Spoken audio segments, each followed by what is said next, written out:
Namaste, everyone. Welcome to our 29th World Yoga Festival and the 8th International Day of Yoga celebration. Today is our 29th day of 1 month program. So, a couple of announcements. We already finished our finalists for Yogasana Sports Championship. We are planning to announce that tomorrow.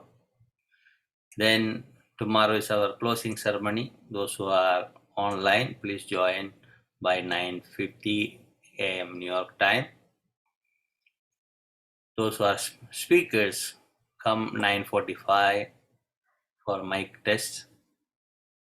And please share our link on social media. It is very important. We are looking forward to next year 30th annual program to make a very successful event in New York. So we invite all the different NGOs from different faith and religious group or cultures to be part of this international celebration. So we had over 200 participants to be in the championship. So we selected 70 of them, and overall we had 23 countries participating in the Yogasana sports. So it is a very successful event. So most probably we are going to bring those winners from this year and next year visiting New York, so they can interact with our NGOs in New York, go to the UN and perform their yoga. That will be good for young people. So today we have a guest speaker, that is our longtime friend, Imam Sheikh Musa Damro. He is very active in the community in New York City. We do so many events together. We march together. He's my longtime brother. I'll add Imam Sheikh Musa. Without delay, floor is for you. Just mention about your background. Just explain what you do, your organization, all of this stuff. Thank you. Floor is for you. Thank you, my fellow invitees.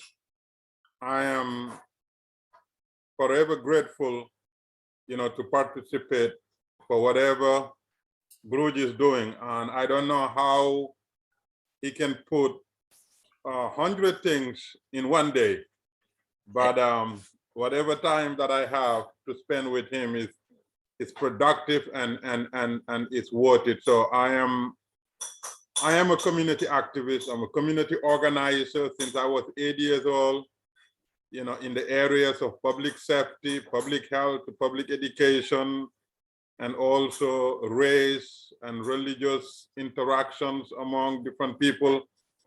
So I have been a resident of New York for the past 3 decades, and all of them, have been very active in community organizing. In the last 4 years, I am learning, the techniques of, the gurus, how to live right, how to eat right, how to exercise, and how to think right. And it has been everything that I have been embarking on. This journey has been the most fruitful one, because it really provides me not only physical and mental health, but it really clarifies, my thinking about life itself and, the priorities, that should occupy my time. So I am extremely excited, for these, health and wellness movements. I'm reading a lot about it. I was the last person, to ever study anything about health and wellness and food. But now, I'm a student and I'm continuing to learn, about these things, because I believe, living in the Bronx, that is rated the least healthy county in the state for over 10 years. Yet Bronx has 25% of its land as green land. We have some of the best parks. When it comes to produce, Bronx has the largest produce market in the Northeast United States. I mean, we provide produce to all the restaurants and everywhere, but yet, we are considered health food desert. Most Bronxites do not have access to organic food product, and unfortunately, our families have been consuming unhealthy food, sugary drinks, and all the things that are contrary to maintaining health and wellness. So since 2019, I have dedicated my activism and community organizing, into lifestyle, and I call it lifestyle lifespan. So your lifestyle determines your lifespan as well as the quality of life that you live. And that is what occupies most of my time now, meeting with clergy, elected officials, educators, and going to community centers, and as well as spending a lot of time on Facebook, sharing everything that I eat, what I do, even when I walk. I sometimes use Facebook Live just to encourage people to get out and move. And so that, not only would you be developing stronger bodies, but you will interfere with what they call idle mind. And that is what I've been doing. And I'm excited to be here. And whatever I can learn, to, further my healthy lifestyle endeavor, I am ready. So right now, I'm a full-time student for healthy lifestyle. Thank you, Guru, for inviting me. And thank you all for listening. God bless. I have a question. You said the last 3 decades you are in New York. Before that, where were you? Yes, when I came here, like almost all immigrants who came here with limited education. So I did what most less educated immigrants do: hard work, hard labor. But since the 1990s, I became part of the professional New York lifestyle. I became a real estate broker, insurance broker, and end up being an investment banker, and actually opening my own small investment banking on Wall Street was very, very prestigious, endeavor. I still reminiscence my days and years on Wall Street, and I was on Wall Street as an investment banker when the internet actually gave birth. So all these companies that we value now, they gave birth when I was on Wall Street, and some of them, I attended the,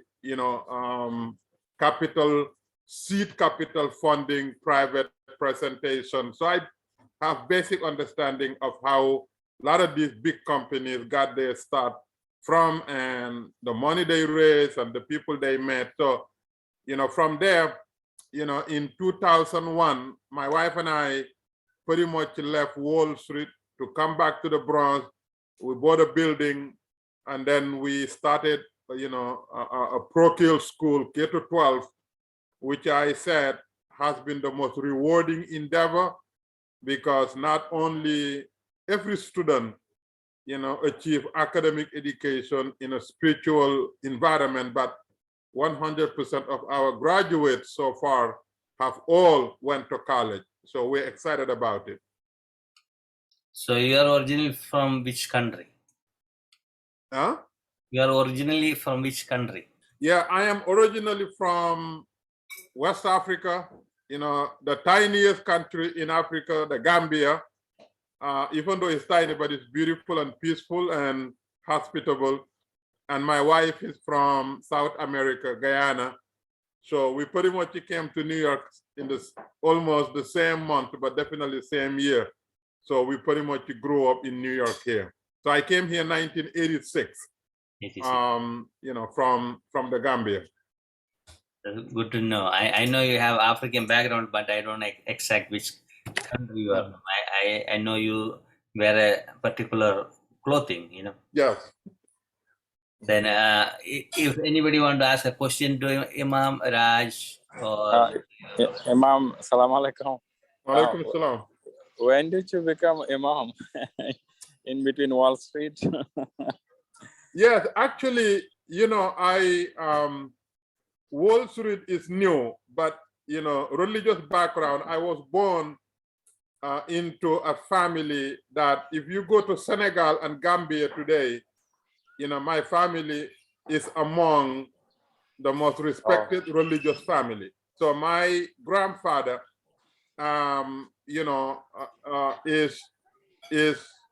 was known as one of the biggest scholars in West Africa. And then my father took after him, and then I grew up in a religious household. So only when I came to New York, I became, money oriented and whatever. But my spiritual background is my foundation. Oh, okay. So you grew up in madrasas and you.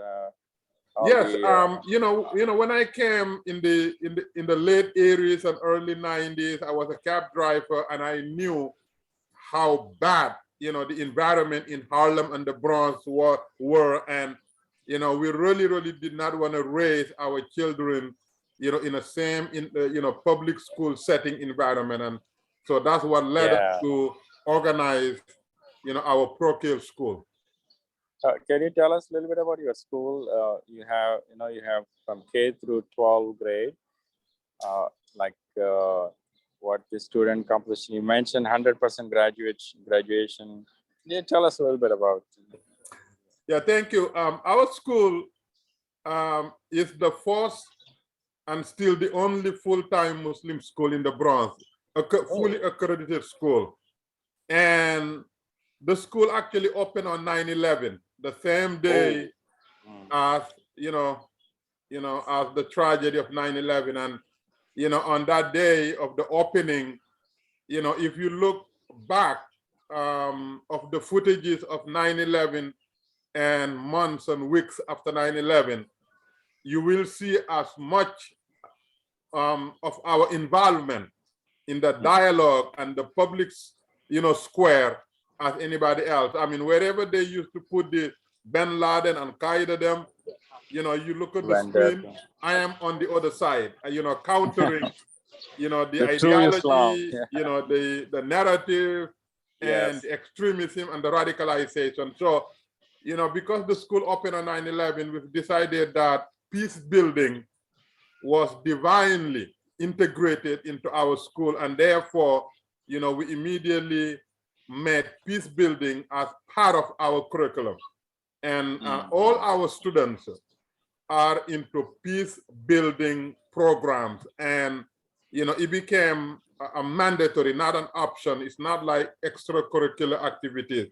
If you enroll in our school, you are part of the peace building program that the school have. And all the students are very familiar with the Jewish background, with the Christian background, and we live next to the Hindu community, and so they are very well integrated into the interfaith setting of New York City. And a couple of years ago, I think about 5 years ago, because of our experience in interfaith and communal building, we had developed a curriculum that we call STEMmed Up. We use the STEM program, and we act diversity, unity, and peace. That's why you see the background behind me says STEMmed Up Institute. But STEMmed Up stands for science, technology, engineering, mathematics, diversity, unity, and peace. Oh, okay. So how many students you have now in your school? Less than 100. Less than 100. Less than 100. Yes, quality is more. One-on-one. I mean, the quality of attention from the teachers to student-teacher ratio is very good that way. The last comment I wanted to make is that, or whether Pete Regina, Peace Lights, he's working on peace education curriculum for the African diaspora. hopefully your students can share, video messages and then maybe share the curriculum that may help in that process. The other day we met the Consul General of Burkina Faso, who will reach out. Maybe you know him personally, Sheikh, and then maybe you can start the next part of your vision, expanding peace education in the African diaspora. Yes, actually, the STEMmed Up program that we've developed, now we developed a version we call STEMmed Up Africa, which will be launched on September 9, 2022 in Senegal with the president of Senegal. And yeah, so we have, we have already been thinking of our continent. Excellent. That's good to know. I mean, the information we share, that's how we come to know how to link all the dots and then, make it a bigger moment. Hats off to you for all the great work you've been doing in Bronx and Senegal, and maybe you're doing in your home country too. This year we are launching a very historic initiative that we call Daylight Africa Week. And, we are talking to the African governments to make the first week of September Daylight Africa Week / Open House, Africa Open House Week, and also Transatlantic Family Reunification Week. And the reason for that is, right before the pandemic, I was in East Africa. I traveled to several East African countries, and the level of beauty and potential that I saw there and experienced, I said to myself, this is not what the world is experiencing. The world is being shown poverty, disease, and conflict, and backwardness, and but these individuals, the type of lifestyle they have in their own respective country, this is something that needs to be known, and that is what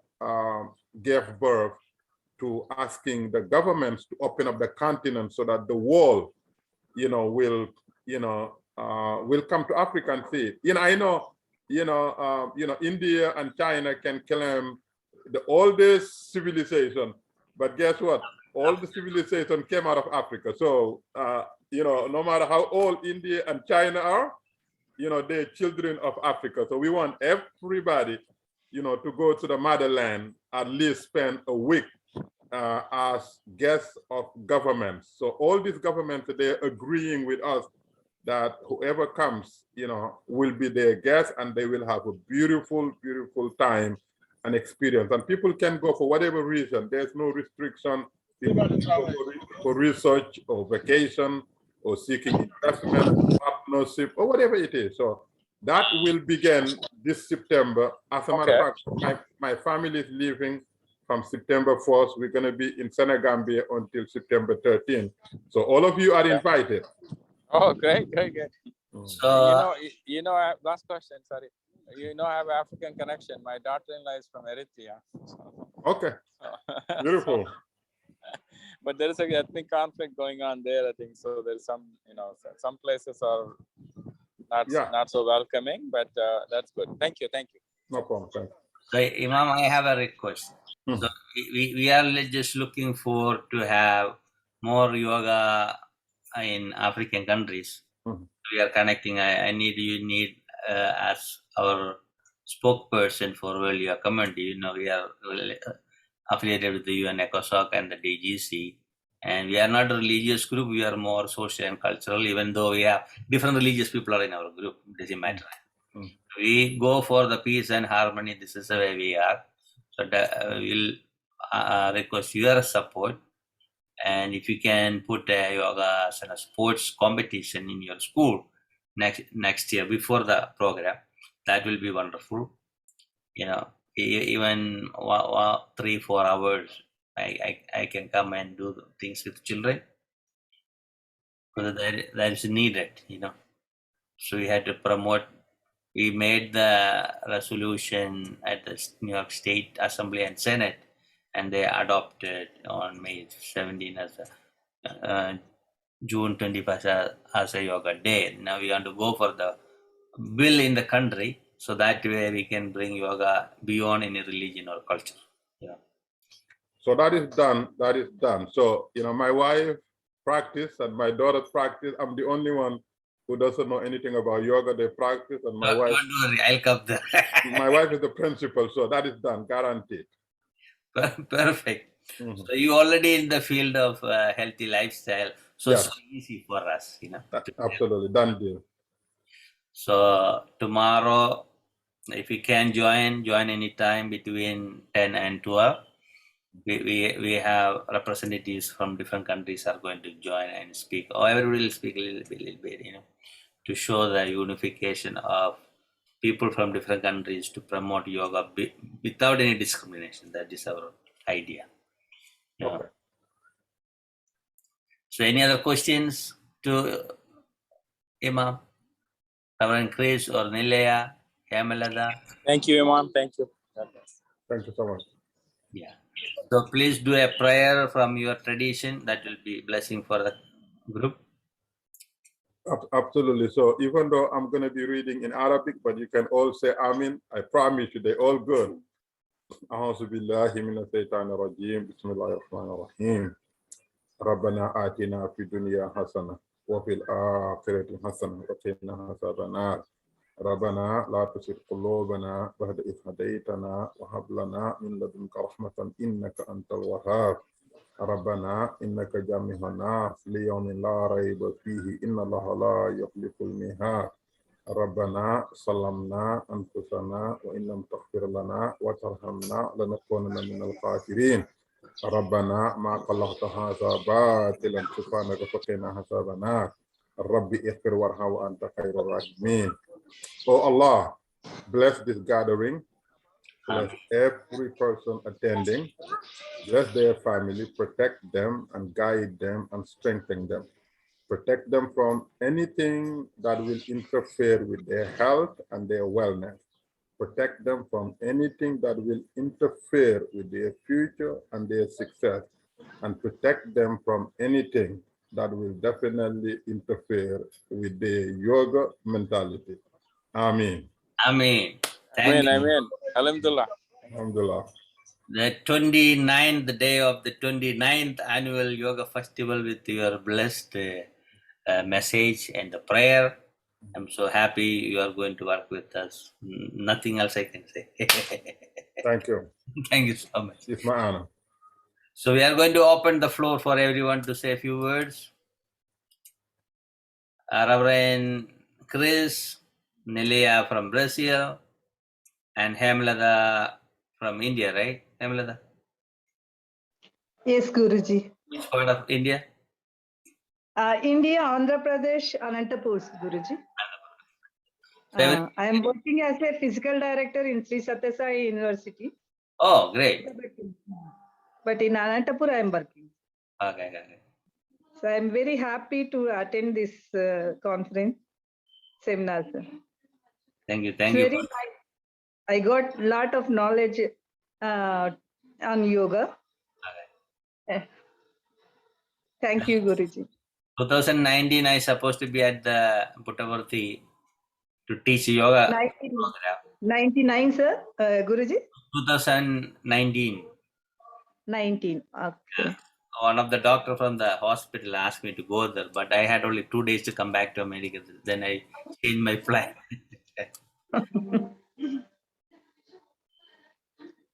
But I missed Guruji. So, you know Raj Bhushan is here on the screen. He was Raj Bhushan, Raj brother, one as Bhushan on the screen. He's from the Sai group. I didn't see. Once I will check, Guruji. He was speaking with the Imam earlier. Yes, yes, Guruji. I saw somewhere. Yeah, so he was a past president of Sai Baba group in New York City. Acha. He's in our board. So. Acha. Actually, Guruji, we won't communicate more to the men when we are working. So some restrictions are there in our institution. But as a name we know, but so now I saw the face. These are the traditional things, but we are in a globalized community, so we have to break those unnecessary divisions, you know. When we interact with the male and females with the proper respect and love, there's no problem. When we pollute our mind, then it's a problem. Yes, Guruji. So Sai Group is one of the best organization I saw. Everything very punctual, you know, and polite. They serve very well. Not like other organizations, totally different. But even at the yoga camps, you know, a lot of places they put ladies separate, gents separate, and they don't know how to interact. I'll break those things. So in all of our camps, all the programs, I'll ask people to sit mix. Some people will go, all the Indians will sit together, or Africans sit together, or Jewish people sit together. I break all of that. I said, you just mix. This is the way we create the globalized Vasudhaiva Kudumba. That's a globalized family. In other words, there is no. So anyway, I just mentioned that to make a awareness. It is a long process to change. It's not easy to change suddenly. It take time. Yes, Guruji. So what are your activities in your place? So, Guruji, early morning we have a yoga section. After that, some students will play. Then afterwards, actually before that, yogasana Suprabhata is there. After Suprabhatam, they will come for yogasanas class year wise. Then normal bhajans. Right. Then breakfast. Again, universal prayer in the auditorium for starting of college. Then evening again games and 6:30 bhajans 1 hour. Then study hours night. Right. That's all good. It seems like when I visit in India, I can stop by there. Sister Hemlata, you were part of the Anandpur Women's College? Yes, sir. Oh, okay. Yeah, that's the one Baba started in the 80s. I'm physical director, sir. Sorry? I'm physical director in Anandpur campus. campus. Okay. Wonderful. Also the glad to meet you, sir. Yeah, glad to meet you. Right. Thank you. So just prepare a message, 3 minutes message for tomorrow, okay? Okay. Because that's also good, you know. Nilaya, are you there? Nilaya? I saw here. Anyway, Reverend Nilaya is back. Namaste, everyone. It's always such a wonderful moment to be connected with you and to receive as well as share such blissful moments that we are experiencing during this month. And I think this is very important, this tradition. Now it's becoming a tradition to enjoy the month of June in sharing so much love, so much feedback of what we do and what we build in this universe, in this world that we are all connected, and the beauties that yoga, by meaning union, yoga brings this connection, not just the union of the body with the mind, with the emotions, but our union with the surroundings, with the universe, and with others. And the think about and the reflection that through little deeds that each one of us, we create a sphere of transformation. So I think that's what I feel, that every time we can do a little thing, like we might never see, but whatever we walk and we do, those things keep. It's like this morning when I was doing my prayers, my exercise in the morning, my yoga, I was feeling like I received so much. It's so wonderful how the universe cares for us, how we get food, we get art, we get joy, so much beauty. So I was feeling that and letting go back, because I was feeling so small for so much that comes to me. So I just relaxed and I hold myself together. And I felt that, and I made this wish. I made the wish that this seed that we plant here might grow bigger and bigger to touch the heart of those who are, for the moment, out of this connection. So by receiving this, like the wave we're making, we really will come together, will become a one in joy and enjoying all so much beauty that we have for us. Thank you so much. Thank you, Nileya. Reverend Chris.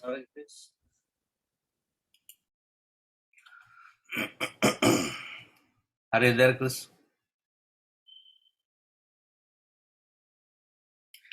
Raj Bhai, any other message?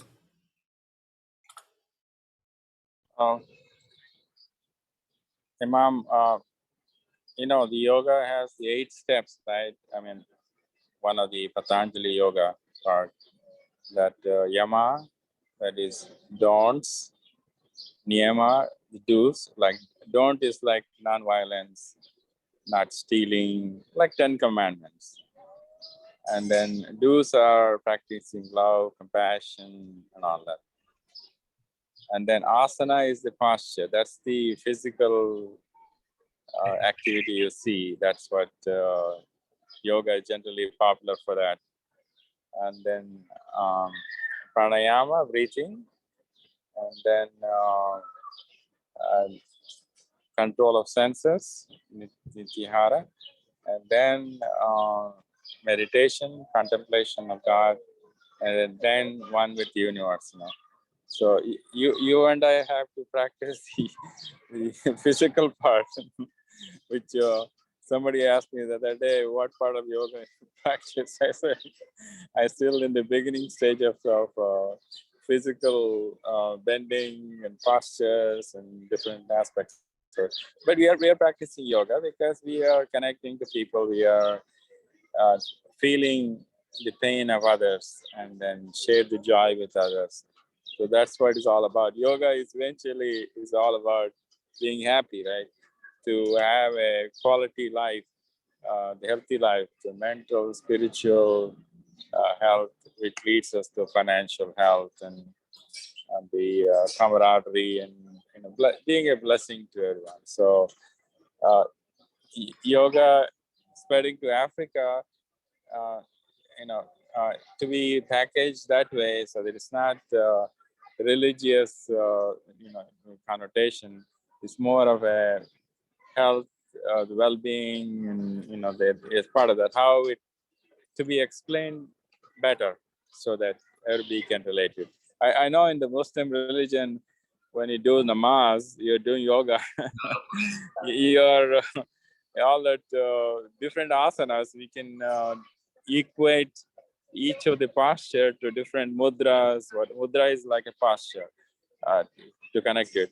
So I think even in the Catholic religion and church, when they sit down, kneel down, to pray, and bend down to pray.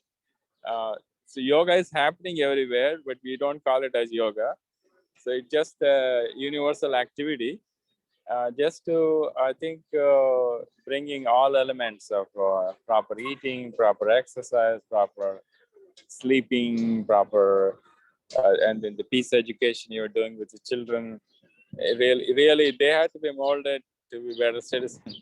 It's when you're already grown up, it's hard to add any values to the children. Our way of thinking is already set when we are adults. So really, what you're doing is wonderful. I think those 100 kids turned to thousands and millions and billions. So we planted the seed, and then going to Africa also. What an exposure! I think that's it's like an exchange program, right? I think it's where you spend time with your family there, and you exchange. Then it used to be like pen pals. We used to write letters and before internet and all that, and then become friends. And all about expanding our love and opening up to the world. And then the true yoga is that. So it really that's why I try to practice the oneness. And so the message is that let's follow every path God has given us, which is dear to us. But we also understanding not to put anybody down, just to uplift everyone, give me a helping hand, and then make this place a better place than we found it. So thank you. God bless everyone. So I have one good idea. Those who are not able to spend money to travel to India to learn yoga, we can have a project, and we can talk to our city and state, have a funding for this one, and we can bring 20 kids, youth, bring them to India, stay there 1 month, train them, bring them back, and they can train other people. Those type of things we can do. Same thing, we can bring them, those who are trained people, we can take them to African countries. So they get their culture back, and they will have this healthy way of lifestyle. So there's a lot of possibilities are there. So let us see how it will work out, And my plan is, whoever ready to support us, let's move on. Doesn't matter any religion or culture, So that's the way we're supposed to move. So let us see how it will work out. So in the traditional way, yoga means union, the union of the individual soul and the universal soul, or individual consciousness to the universal consciousness. That's the meaning. And they had different divisions. People can have yoga practice and attain to the godliness, or they can have bhakti. Bhakti means more devotional style. A lot of people like going to the temple, singing, all the stuff, music, dance, or those things. Some people are more into education. They go to research and go to the another state. So in that part, Raj said was 8 steps called 8 limbs of Raja Yoga. Raja Yoga is a special practice. Yama, Niyama, Asana, Pranayama, Pratyahara, Dharana, Dhyana, Samadhi. Last one is the meditation, and we cannot teach them, but we can guide them to the meditation. So they had to prepare physically and mentally prepare, and see how much chaos with the children, especially in America, family problems or social problems, and it's very hard for them, and they all end up in drugs or alcoholism. So that will destroy our citizens in the country. We'll get an unhealthy community, and a lot of business people support unhealthy lifestyle. So we had to change that structure, and we cannot fight with these business people. They put money and strike on us. So only way, educating people in a peaceful manner, then they will choose it. That's only way. And now we are lucky because mayor support yoga and healthy lifestyle, and we all can work to make the better place in New York City. New York can change, but the entire world will change. So there is a big potential I see in New York City, and I hope all the supporters of yoga from past some years came to our program, spoke, and most of them are running for the election yesterday. I hope some of them will be back. So we need those people to continue our work. So anyway, this was a fast track day today. So I have a committee meeting at the UN Religious Committee. I'm running for the election again as a secretary, 2 more years. And day after tomorrow, I'll start new one with the GNEC, the Global NGO Committee at the UN. We have 18 people's committee. I'm one of them selected, no, elected, not selected, elected last month. I'll start from that day. So let us see how we all work together. We'll continue our path and be at the meeting tomorrow, 10 a.m. New York time, Indian time is 7:30. So 2 hours we are putting, but we may go up to 3 hours because a lot of people are joining. Let everybody to speak at least 1 minute. That's a plan. And we have the advisor to the government of India is going to be that guest of honor, and we have some people from the UN, some politicians are joining. But in the nutshell, we need our collaboration more than any special guests. They are coming and going different, but we had to all work together. That's where we move forward. So we are going to wind up today. Thank you everyone joining, and it's a great blessing. Imam Sheikh Musa Damra, and thank you again. Please be here tomorrow. See you. Thank you so much.